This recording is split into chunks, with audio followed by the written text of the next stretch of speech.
यहाँ कुछ लोग हैं जो 85 के भी असेंबली के हैं, कुछ उसके बाद आए हैं, और मुझे बड़े अफसोस से कहना पड़ता है कि जो पिछले 5 साल में असेंबली में हुआ वो सबके लिए बड़ी शर्मिंदगी का बायस है। गुजारिश ये कर रहा था कि अगर इस ऐवान के मेंबरान टैक्स अदा नहीं करेंगे तो फिर हम दूसरों पर टैक्स कैसे लगाएंगे? कि अपने अमल से यही लीडरशिप होती है। लीडरशिप ये नहीं है कि मैं टैक्स अदा ना करूं, दूसरों पर टैक्स लगा दूं। मोहतरम शाहिद खाकान अब्बासी साहब, जनाब वाला।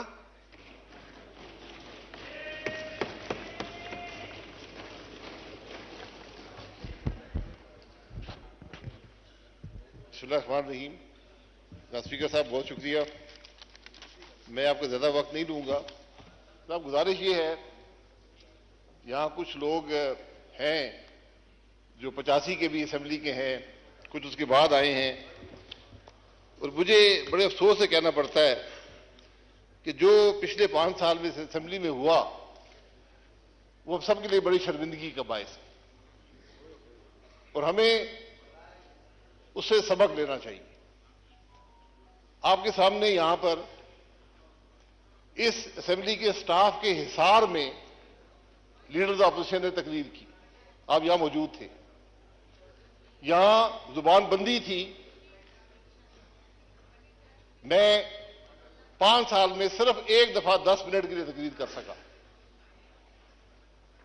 यहां पर इस तरफ बैठे हुए फ्रंट बेंच का हर आदमी जेल गया, लेकिन स्पीकर साहब को यह तौफीक नहीं हुई कि उसके प्रोडक्शन ऑर्डर जारी कर सके। यह बुनियादी हक होता है असेंबली के मेंबर का कि अपने इलाके की नुमाइंदगी कर सके। इन सब बातों में सबक है। आपका स्टाफ भी यहां बैठा रहा। यहां कौन सी बदतमीजी है जो यहां पर नहीं हुई? हमने भी की, इसमें कोई शुबा नहीं है। कौन सी गाली है जो यहां पर नहीं दी गई? आज ना अपोजिशन है, अपोजिशन के बगैर असेंबली नामुकम्मल होती है। इन सब बातों से हमने सबक हासिल करना है। मुल्क के अवाम देखते हैं, हमसे तवक्को रखते हैं। तो मैं ये असेंबली, मैं बार भी टीवी के लोगों ने पूछा, मैं कि मेरे लिए बड़ी शर्मिंदगी का बायस रही है।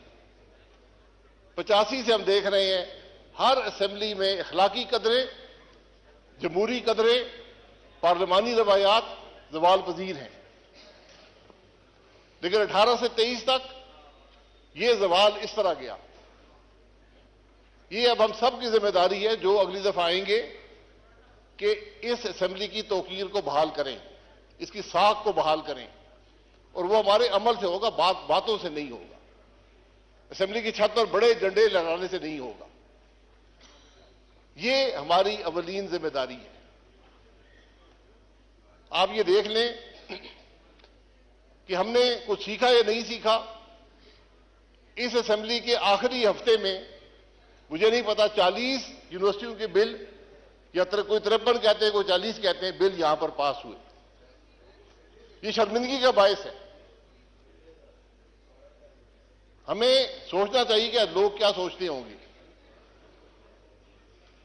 हम क्या जवाब देंगे। आज इल्जाम लगते हैं इस असेंबली के मेंबरान पर। ये स्पीकर साहब, आपने इस असेंबली की साख का तहफ्फुज करना है अपने अमल से। आपको रोकना चाहिए था इन बातों को। ये वो चीजें हैं जिससे पाकिस्तान के अवाम हमें तोलते हैं, हमें नापते हैं कि किस किस्म के लोग हैं। यहां आम तासुर यह है कि असेंबली के मेंबरान सारे करप्ट हैं।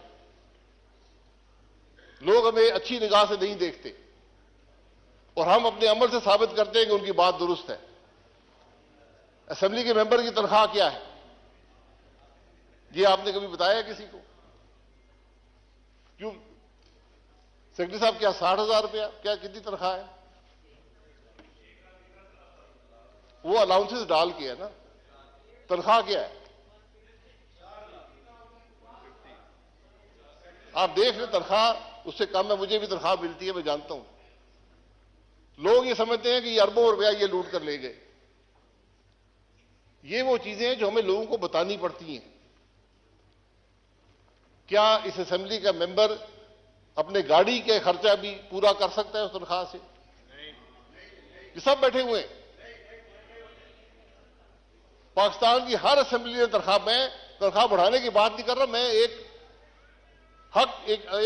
हकीकत की बात कर रहा हूं। इसलिए असेंबली जब भी आए, आप मौजूद होंगे यहां पर, उनको अल्लाह करे आप भी स्पीकर रहें, उनको सबक दें कि इस असेंबली की बेतौकीदी ना हो, असेंबली का तौकीर जो है वो बहाल रहे।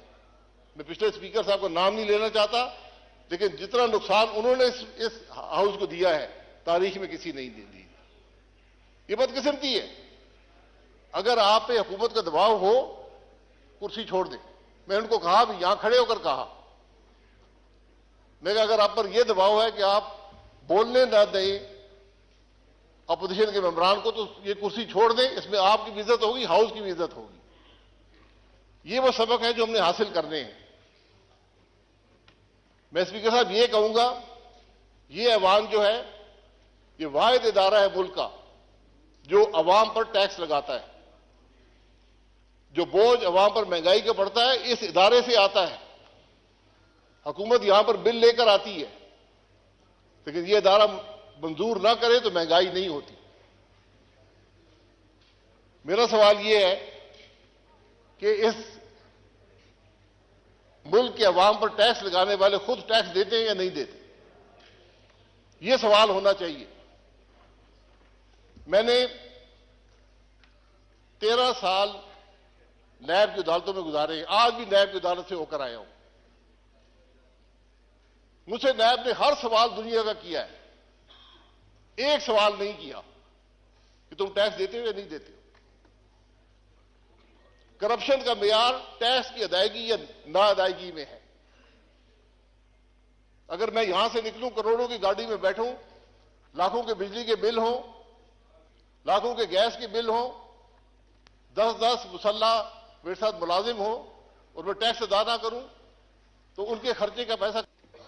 जनाब शुक्रिया, मैं बस 2-3 मिनट और लूंगा। मैं जनाब गुजारिश ये कर रहा था कि अगर इस ऐवान के मेंबरान टैक्स अदा नहीं करेंगे तो फिर हम दूसरों पर टैक्स कैसे लगाएंगे? ये बड़ा बुनियादी सवाल है। जब तक आप इस सवाल का जवाब नहीं देंगे, ये मुल्क आगे नहीं चलेगा। आज पाकिस्तान की वफाकी हुकूमत की जो कुल आमदन उसके पास रह जाती है, वो सूद भी अदा नहीं कर सकती। ये असेंबली भी 24% पर कर्जा लेकर चलती है, दिफा भी 24% कर्जे पर चलता है, डेवलपमेंट भी 24% कर्जे पर होती है, हुकूमत भी 24% कर्जा लेकर चलती है। ये कितनी देर चलेगा? तो हमें जरा इन बातों को पर सोचने की जरूरत है। हमसे इलेक्शन कमीशन एक गोशवारा लेता है, आप भी भरते हैं, मैं भी भरता हूं, उसमें यह नहीं लिखा हुआ टैक्स कितना अदा करते हो। वाहिद पाकिस्तान में तबका है पार्लियामान के मेंबरान जिनके टैक्स के गोशवारे पब्लिक नॉलेज में होते हैं। वो रिकॉर्ड शाया होते हैं, नोटिफिकेशन गैजेट में शाया होते हैं, हर आदमी पढ़ सकता है ये आदमी कितना टैक्स देता है।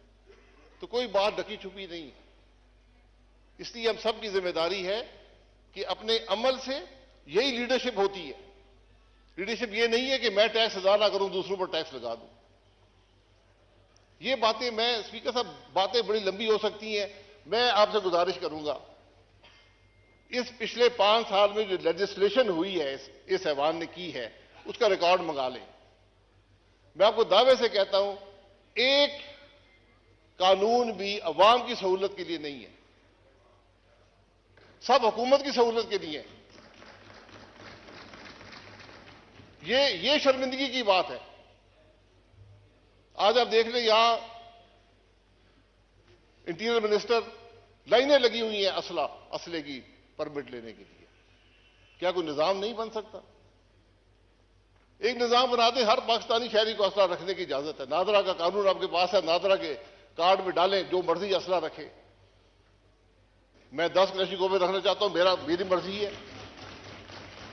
ये कौन सा निजाम है कि मिनिस्टर साइन करेगा, सेक्रेटरी साइन करेंगे, एमएनए यहां लोगों के सामने धक्के खा रहे, बदनाम हो रही, ये कौन सा निजाम है? इसी की सहूलत कर दें। मैं एक मिसाल देता हूं, मैं किसी पर तनकीद नहीं करना चाहता। हमें इन बातों का एहसास होना चाहिए कि अवाम को कैसे सहूलत दें। यहां रिलीफ मैंने बताया, आप अवाम को जितनी रिलीफ देना चाहें दे सकते हैं। 24% सूद पर आज हमारे मुल्क की यह कैफियत है। क्या हमें इन मामलात की परवाह है? मेरा सिर्फ एक शिकवा इस ऐवान से, हुकूमत से यह रहा है कि मुझे कोई फिक्र नजर नहीं आती, मुझे कोई उजलत नजर नहीं आती, मुझे कोई तकलीफ नजर नहीं आती कि आज मुल्क के इन हालात में है। ये बिजनेस एज यूजुअल नहीं चलेगा, नहीं चल सकता। आपको बुनियादी रिफॉर्म करने पड़ेंगे, बुनियादी तब्दीलियां करनी पड़ेंगी, हुकूमत के निजाम को बदलना पड़ेगा, सबको बैठकर मईशत के अगला रास्ता तय करना पड़ेगा। बहुत मुश्किल साल है पाकिस्तान के लिए। मेरा अंदाजा ये कम से कम 10 साल लगेंगे आपको हालात दुरुस्त करने में, उनकी सिमत दुरुस्त करने में। लोग 20 साल की बात करते हैं, हमने इस नहज पे पहुंचा दिया इस मामले को, और हम सब जिम्मेदार हैं कि जब हम बिल के लिए आय करते हैं तो हम उस बिल के जिम्मेदार होते हैं, उसके जो असरात हैं उसके हम जिम्मेदार होते हैं। इसलिए स्पीकर साहब, हमें इन बातों का एहसास होना चाहिए। हम सिर्फ हल्के तक महदूद नहीं हो सकते। हुकूमत अवाम के मामलात से अलहदगी इख्तियार नहीं कर सकती। जो कुछ माजी में हुआ वो सब, मैं हमेशा कहता हूं ट्रुथ कमीशन बना दें, मुल्क के अवाम को हकायक का पता चले कि इस मुल्क के हालात हैं क्या और क्यों हुए हैं। मैं बड़ी बड़ी तल्ख हकायक है इस मुल्क के, लेकिन हमने अपनी तारीख को भी मसख कर दिया। हमें हकीकत का इल्म नहीं है कि मुल्क के अंदर हुआ क्या है, किसने क्या किया। सजाएं को छोड़ें, सजा जजा अल्लाह ताला पे छोड़ दें, तो कम से कम हकायक तो अवाम के सामने रखें। ये आपका बहुत मशकूर हूं, ये चंद बातें रखनी थी, लेकिन जिम्मेदारी हम सबकी है। अगर हम कोई गलत काम करेंगे, गलत भर्ती करेंगे, इस अवाम के मेंबर होकर, वजीर होकर हमने निजाम को तबाह कर दिया। लोगों का एतमाद उठ जाता है। आज अवाम का एतमाद हुकूमत के निजाम पर उठ गया है। आपको उसको दुरुस्त करना है, लेकिन दुरुस्त बातों से नहीं होगा, उल्टे सीधे कानून बनाने से नहीं होगा, अमल से होगा। ये बात जो भी कल ऐवान में आए उनको आप जरूर हमारी तरफ से पैगाम दें कि जनाब ये बातें हैं, आप सिमत दुरुस्त करें, मामले को आगे चलाएं, फिर मुल्क की दुरुस्ती होगी। बहुत शुक्रिया। Thank you former prime minister Shahid Khaqan साहब। जनाब सैयद खुर्शीद अहमद शाह साहब।